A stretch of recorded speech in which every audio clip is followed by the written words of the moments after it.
What's up, y'all? Rich Slayton here, back with more Best of Clash Royale. This time it's a great Bren Chong Cup Winter Edition matchup between Samuel Bassotto of Brazil, one of the best ladder players of all time, against Bag, the young American with some of the wildest decks you will ever see inside of competitive Clash. Before we get started, don't forget, subscribe to this channel, like this video, ring that bell, make sure you're back here for all the great esports action, and of course use code RICH in the Supercell shop for all your purchases, whether it be Clash of Clans, Brawl Stars, Clash Royale. And if you don't use my code, use somebody's code. It's great to support a creator. That's it for the intro. Let's jump right into it. Samuel Bassotto against Bag. Let's do this. So Bag top of your screen, Samuel down at the bottom. And Bag opening up with Royal Ghost. Samuel Bassotto responding with the Knight. Samuel does like cycle decks typically, and looking like, ooh, aggressive Magic Archer play, and trapped is that Knight right in front. Nice early chip damage here from Bag, but is he too far behind? Golden Knight can pressure, so it's a minor Wall Breakers variation with Royal Ghost for Bag. Very, very interesting, and looking like maybe, oh, interesting, the minor coming out for Samuel Bassotto. Cannon Cart, did not think that would be minor, but I do believe this variant has been going around. So Wall Breakers drill with Magic Archer. Royal Ghost, the weird part for Bag, and you always expect some swerves from the American. Known for mixing it up between meta decks and completely crazy stuff. Here we go. It is Mortar out of Samuel. And Magic Archer again with good piercing damage. Good placement twice now on opportunistic Magic Archer's board for Bag. One on offense, one on defense. Does eat the Mortar shot on the left-hand side. And Samuel going with kind of a heavy variation of Mortar. The Archer Queen does slow it down a bit along with that Cannon Cart. So certainly a little bit heavier version than some people might encounter. Minor goes to the left-hand side. And not quite in the safe spot there. I was wondering if Bag was running a NATO variant, given that he had the Magic Archer, and Samuel a bit fast and loose there with that minor. If you're gonna go in a placement that's not the safe spot that early, might as well go to the back or to the inside, but so far it is still Samuel with the lead. Minor in. Cannon Cart helping out with that Tesla. The Tesla pickup from Bag. The Cannon Cart off its wheels, turns back around, and gets the minor on that tower. Great work.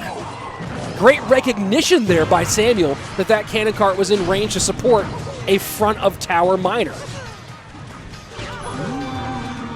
Magic Archer, not Magic Archer, Archer Queen pulled back as she goes invisible. Full-on drill, Wall Breakers push to the right-hand side, taken care of easily by the delivery of Samuel Bassotto, and a great Knight. NATO to pull that back, and that's fine, though, for Samuel. That Knight was great to distract the Magic Archer, forcing Bag to use the NATO if he wanted to put more pressure on. Now this minor can do pretty much whatever it wants when he does choose to minor here, and it will. No, minor goes to the safe spot again. Maybe juking based off of knowing that Bag knew, that he knew that he didn't have the NATO in cycle. Now full, will these Wall Breakers get in? No, they do not.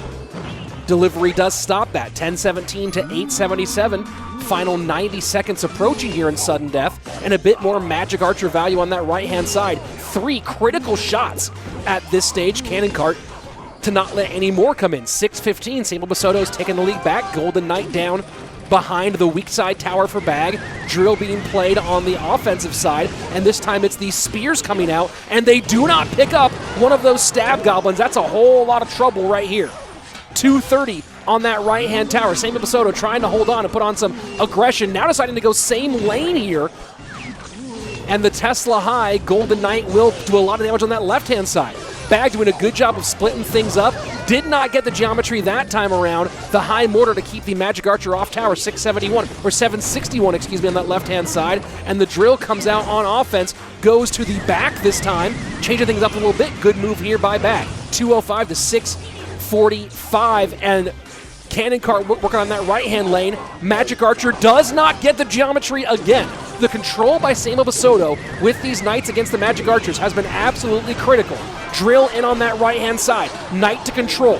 Miner working on that left-hand tower. No touches there on the right-hand side other than the drill pop. 180 to 239. Mortar now high on the right-hand side. Poison on the left-hand side. Bag cannot stop this. G, well played. Samuel Bassotto coming through big here with some great plays at the bridge. The Magic Archer was doing so much work for Bag throughout that game, but not once but twice. Samuel Bassotto doing great jobs with the Knight, getting it up high, off center, and making sure that Magic Archer wouldn't get geometry the way that Bag wanted him to. That was really, really good and really critical for Samuel Bassotto. And then again, great work on the drill with letting just the drill pop damage in, but not letting the actual goblins to connect, and then able to get the work done on the other side with good miner play. So despite the King Tower activation early with the NATO, it's Samuel Bassotto able to come on back in game number 1. That's just game 1, folks. Let's go ahead and jump on into game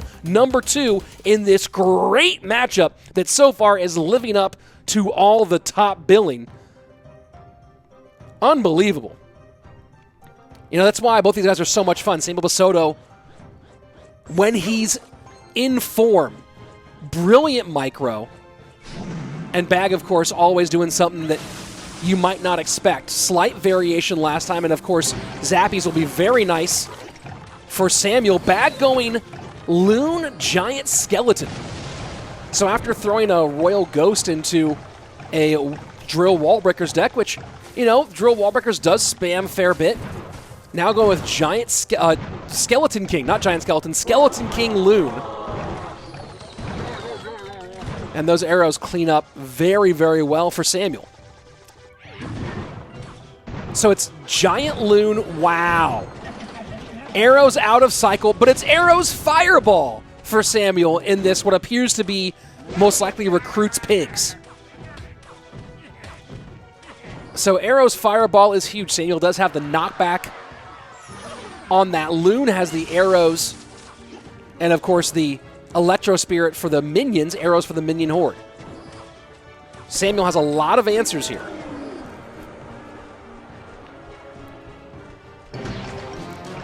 Bag sets up Skeleton King as we pass the midway point of regulation time. Bag has been in the community for Clash Royale for a very, very long time.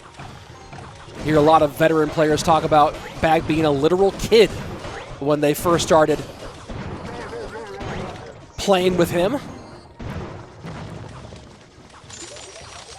And that's a freeze. So Giant Loon freeze with Skeleton King. So far looking like a world of hurt, though, for Bag.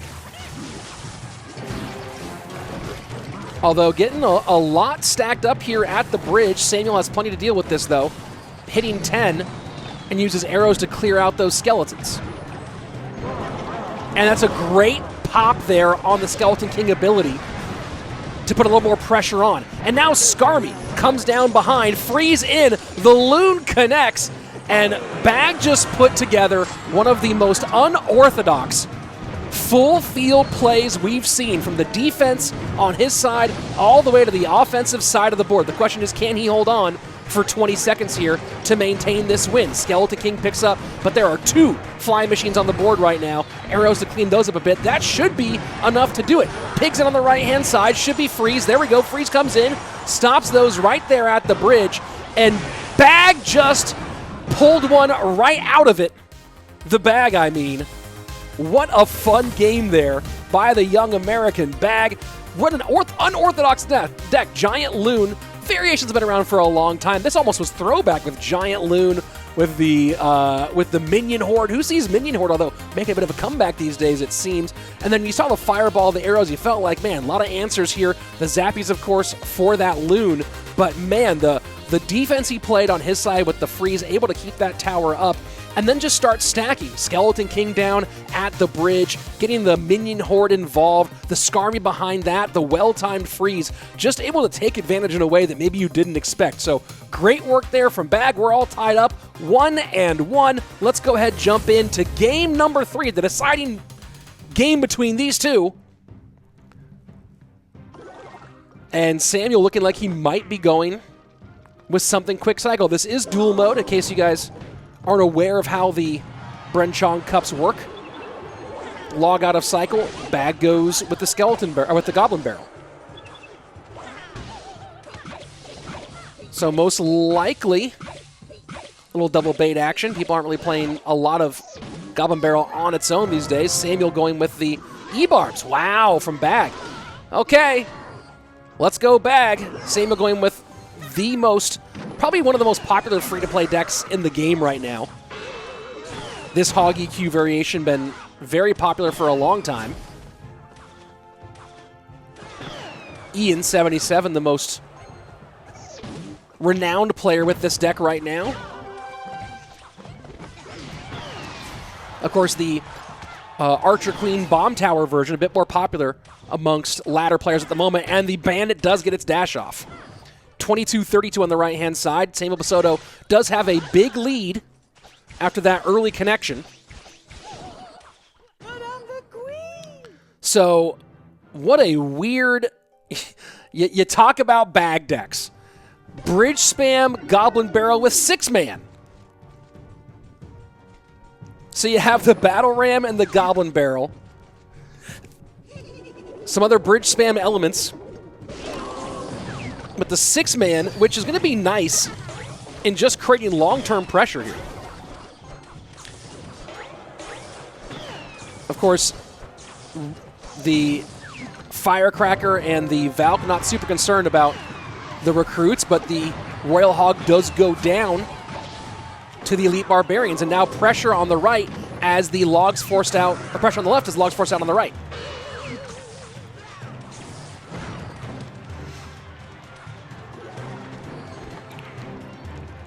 Samuel does have the advantage right now, ahead in damage. The Princess is going to be a bit of a nuisance here for him. Going to Fire Spirit that, not going to do enough. Skeletons do come out to finish. 2 Firecrackers down. And if Samuel had gotten that Tesla down a half step earlier, that could have been a totally different sequence. Instead, still going to come out ahead with that Hog Shot on the right-hand side, but does not have the same Firecracker support. This Valkyrie is going to get eaten alive here. Recruits, Queen, whole lot of pressure now. Bag has more elixir on the board than Samuel.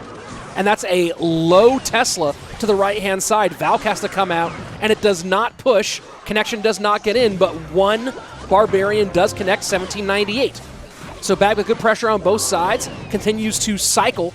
Does Samuel Bassotto log out of cycle? Firecracker has to come down, plus Skeletons as well. But the Elite Barbarians make some room, and that Bandit dashes right on through. Dark Goblin working on that right-hand side. Does not touch tower. Yes, it does. 664, just like that. Bag has taken the lead as we go into the final 80 seconds of gameplay. And the Firecracker misses her shot on that nearly lined up Dark Goblin. Hog Rider gets absorbed by the Elite Barbarians. AQ to the left-hand side. Elite Barbarian to the right-hand side. Has to save that log for this right here and does take care of business. Samuel holding on, but holding on by a hair, and the Elite Barbarian touches. Unbelievable.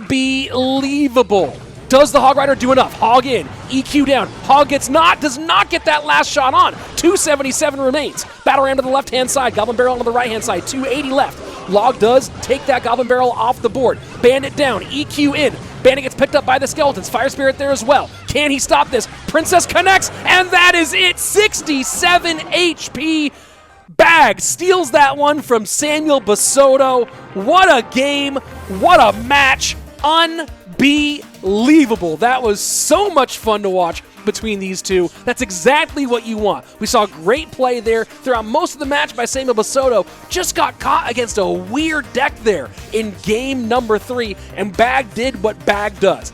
comes out with the craziness. The dual lane pressure was really, really brutal for Samuel to keep up with, and in the end, it's Bag coming out on top with a great win. Man, I know I enjoyed that matchup. I hope you enjoyed that matchup, and guess what? There's way more like that always coming right here on this channel. So if you didn't yet, subscribe to the channel. Turn on the notifications. That's a little bell thing. The bell that goes, hey, come and watch this thing right now. Let me know who you want to see on this channel. We got, of course, Clash Royale esports. We got tips, deck breakdowns from big-time pros, and live events all right here. And I'll see you here for it. I know I'm here for it. That's it for today. As always, folks, be excellent to each other.